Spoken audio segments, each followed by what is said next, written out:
FSN Radio. It's all about what's next. Go to financialsurvivalnetwork.com and sign up for your free weekly newsletter. You'll also get 3 free reports. The Financial Survival Network. It's all about what's next. Welcome. You are listening to the Financial Survival Network. I'm Kerry Lutz, and today is May 17th, 2018. Well, we're talking about trade. A lot going on in the trade world right now. And first, as always, be a part of the show. Join us in the dialogue, in the discussion. We love getting your emails, seeing them first thing in the morning in the inbox. The email address, just as a reminder, kl@kerrylutz.com. So more on trade. Well, Michael Stumo is with us. Michael, you are CEO of Coalition for a Prosperous America. Welcome back. And is NAFTA dead, or will it be buried shortly? Well, we don't know yet. It's Paul Ryan gave a deadline for today, May 17th, for the negotiators to come with a new NAFTA so as to have time to get it processed and voted upon by Congress before the end of this congressional session, which will end this year. And of course, Paul Ryan will not be Speaker next year. So they didn't make that deadline. And so the question becomes, are they going to be negotiating further and with no deadline, or is President Trump going to intervene and threaten withdrawal by a certain date to shake things up as the negotiator he is? That's really the issue today. Well, you would think, Michael, if he could do a deal with Kim Jong-un, then Justin Trudeau and the whoever it is in Mexico, they're going to be electing a new socialist president shortly, would be pretty easy to accomplish, wouldn't you think? Well, certainly it would. And he could choose to shake things up in that way and say, I'm just going to pull out and we're going to start the termination process. That would definitely shake things up.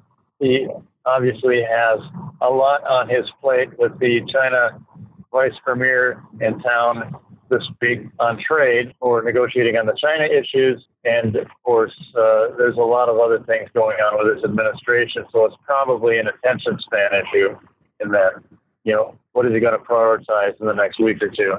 Yeah, well, you can't downplay the relationship between the U.S. and Canada for sure, and Mexico. Mexico, not as important, but Canada is our biggest trading partner. And there's a lot of issues. They've got a half-wit for a prime minister there, Justin Trudeau, and he looks like he blinked. He called the White House the other day to talk to Trump to try to move things along. What's going to be the final upshot? They have to capitulate, or it's going to be a lot worse for them in the long run, won't it? Right. It's a matter of leverage, and if Trump does nothing, Canada and Mexico are happy to keep the NAFTA going as it is, right? Because they got pushed into this process. So yes, Trump will need to shake things up. Otherwise, it's not clear, where we're going to be going in the next month to, frankly, 6 months.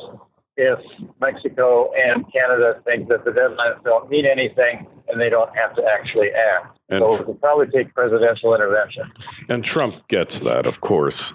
He knows who he's dealing with here. He knows the relationship has become very one-sided, especially with Mexico, especially with the drugs and the immigration. Would it surprise you if Trump was making demands in this NAFTA agreement with demanding Mexico's cooperation on immigration? It's possible. He's mostly, in my view, leaving this to Trade Ambassador Bob Lighthizer, who is probably not dealing directly with the immigration issue because it's Homeland Security, and he largely stays within his lane, within his wheelhouse. So the president would have to, again, intervene directly, and we would certainly be hearing about it. So I don't know that the immigration's been a part of it yet, but that would be some new force that could be placed on it.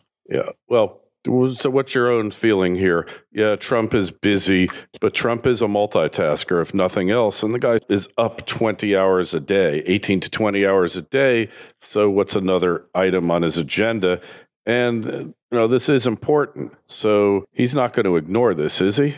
No, he's not. But this week, I think, is going to be dominated by Chinese Vice Premier Liu coming to town to try to do something with regard to these, what they call Section 301 tariffs, where we're starting right now in the process to impose 50 billion tariffs on 50 billion worth of Chinese imports. There were hearings on it yesterday, still going on today. And the Vice Premier is trying to find a way to back that off. And I don't see how he can actually do that because the trade imbalance with China is so egregious. Their actions are so egregious. They have not determined that they're going to change behavior. And, the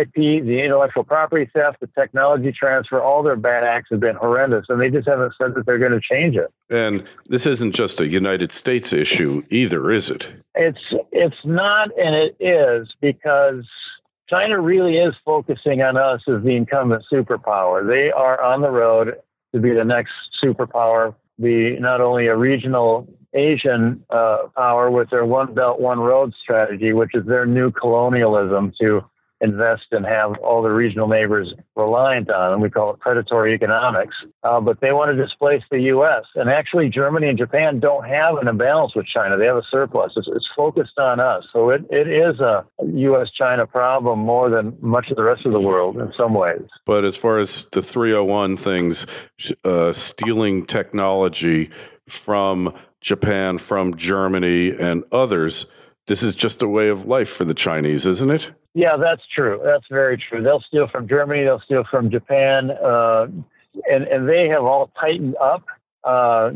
against, Chinese theft, China buying their important industries that have key military or infrastructure technologies. They've already cracked down, and they don't make as much noise about it as we do. They just do it. So we're sort of playing catch up in that regard.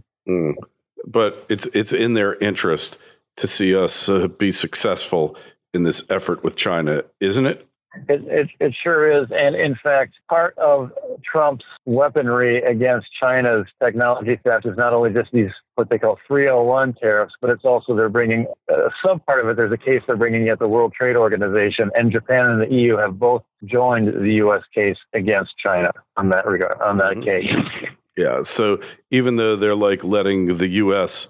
take the slings and arrows here, the fact is we're kind of in this together with them. We are against China, and they have worked with us in the WTO case. But we also have imbalances where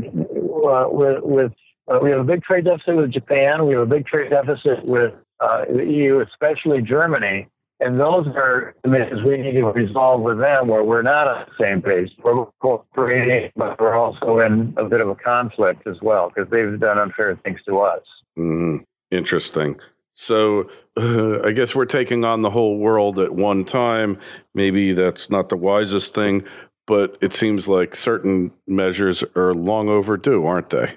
They are, because the big 4 or 5 industrial economies like China, Japan, South Korea, and Germany, yeah, that's their overproduction.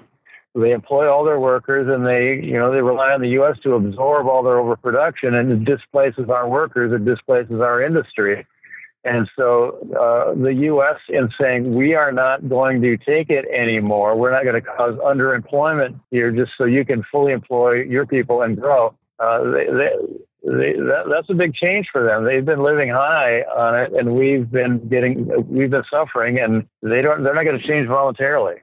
Mm-hmm. Yeah. Well, negotiated trade agreements, how effective can they be really? How effective have they been in the past? The trade agreements, in my view, are a sideshow because what really matters is if these countries have a mercantilist strategy where they advantage their national champion industries and have an internal strategy to overproduce and dump their products on someone else that's willing to take them, like us, and then the UK is the other one. And so if you put a trade agreement in place, it really doesn't get to that core calculus. And of course, sometimes they deliberately undervalue their currency to export more and import less, and the trade agreements don't handle that. So in my view, the modern trade agreement era has just been a big mistake. It just sidesteps the issue of these countries weaponizing their trade strategies. So what are we supposed to do here, Michael? What's the best strategy?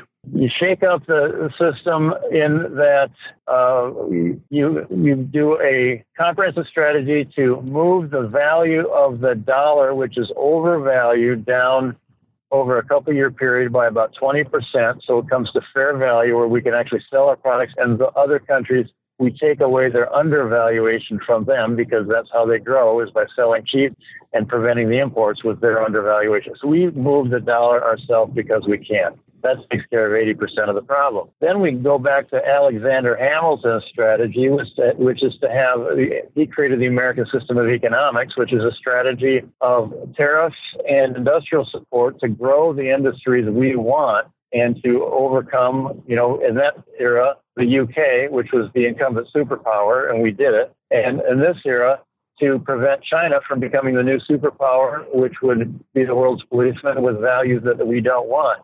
If we don't want China to be the new superpower, we have to do something. If we're okay with it, well, might as well do nothing. Mm-hmm. And that's only going to be to our disadvantage. So doing nothing like we've been doing all along really isn't a strategy, is it? Right. And we have our globalist elite, which are all worried about, America, what consumers can buy for cheap imported products. But what Alexander Hamilton and later his disciple Frederick List of Germany, which helped them become an economic power, they realized that the power of a country isn't what it can buy, but what it can produce. And we've got to refocus on that. Yeah, so it's all about the production. All right. Well, interesting times here, Michael. Interesting situations being set up. Nobody knows how it's going to turn out, but something's got to give here. And I think that Trump is acutely aware of that and is taking out all the stops to see that happens. So your site, prosperousamerica.org, that's where we find out about you? Yes, sir. And what do you do exactly, Coalition for a Prosperous America? So we're a unique coalition of manufacturing, farmers and ranchers, and workers. And we have Republicans and Democrats who are working to balance trade so we can put people to work and grow our economy and grow wages again. All right. Well, it sounds like a noteworthy goal.